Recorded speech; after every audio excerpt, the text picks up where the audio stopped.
IPL 2025 season కోసం అన్ని జట్లు ప్రిపరేషన్లో బిజీగా ఉన్నాయి. గత సీజన్తో పోలిస్తే అన్ని జట్లు చాలా వరకు మారిపోయాయి. అన్ని జట్లు 18వ సీజన్లో సత్తా చాటేందుకు ఇప్పటికే ప్రాక్టీస్లో చెమటోడుస్తున్నాయి. ఈ నేపథ్యంలో సీజన్ ఆరంభానికి ముందు రాజస్థాన్ రాయల్స్ అనూహ్య నిర్ణయం తీసుకుంది. యంగ్ క్రికెటర్ రియాన్ పరాగ్కి సారథ్య బాధ్యతలు అప్పగించింది. అయితే ఈ సీజన్ మొత్తానికి కాదు, కొన్ని మ్యాచ్ల వరకు రియాన్ పరాగ్ సారథ్య బాధ్యతలు చేపట్టనున్నాడు. ఈ విషయాన్ని ప్రస్తుత కెప్టెన్ సంజు శాంసనే స్వయంగా ప్రకటించాడు.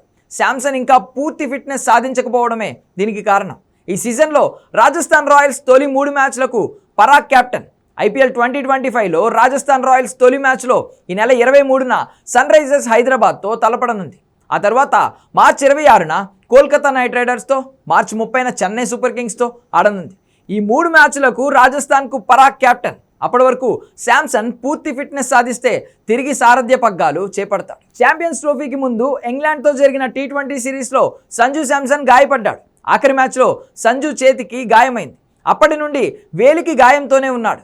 ప్రమోషన్స్ టైంలో సంజు శాంసన్ వేలికి కట్టుతోనే కనిపించాడు. అయితే గాయం పూర్తిగా నయం కాని కారణంగా ఐపీఎల్ 2025లో కొన్ని మ్యాచ్లకు కెప్టెన్గా దూరంగా ఉండనున్నాడు. మొదటి 3 మ్యాచ్లకు సంజు శాంసన్ అందుబాటులో ఉన్నప్పటికీ కెప్టెన్గా రియాన్ పరాగ్కే కొనసాగుతున్నాడు. జోస్ బట్లర్ని మెగావేలంలో బయటకు వదిలేయడంతో రాజస్థాన్ టీంలో సీనియర్ ఆటగాళ్లకు కొరత ఏర్పడింది.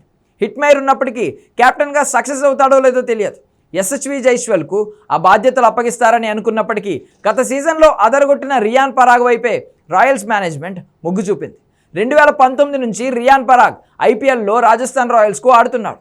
లీగ్లో కెరియర్ స్టార్టింగ్ నుంచి అతను అదే జట్టుతో ఉన్నాడు. ఇప్పటివరకు 70 మ్యాచ్లు ఆడిన పరాగ్ 1173 పరుగులు చేశాడు. ఈ స్పిన్నర్ 4 వికెట్లు కూడా పడగొట్టాడు. దేశవాళీ క్రికెట్లో అస్సాం జట్టుకు నాయకత్వం వహించిన అనుభవం పరాగ్కు ఉంది. ఇదిలా ఉంటే సంజు శాంసన్ కేవలం బ్యాటర్గానే బరిలోకి దిగుతాడు. బ్యాటింగ్ చేసేందుకు క్లియరెన్స్ ఇచ్చిన ఎన్సీఏ వికెట్ కీపింగ్ చేసేందుకు అనుమతి ఇవ్వలేదు. శాంసన్ వేళ్లకు మరింత రెస్ట్ కావాలని ఎక్సలెన్స్ సెంటర్ అభిప్రాయపడింది. వికెట్ కీపింగ్, ఫీల్డింగ్ కోసం క్లియరెన్స్ దక్కే వరకు శాంసన్ స్పెషలిస్ట్ బ్యాటర్గా ఆడతాడని ఆర్ఆర్ఓ ప్రకటనలో తెలిపింది.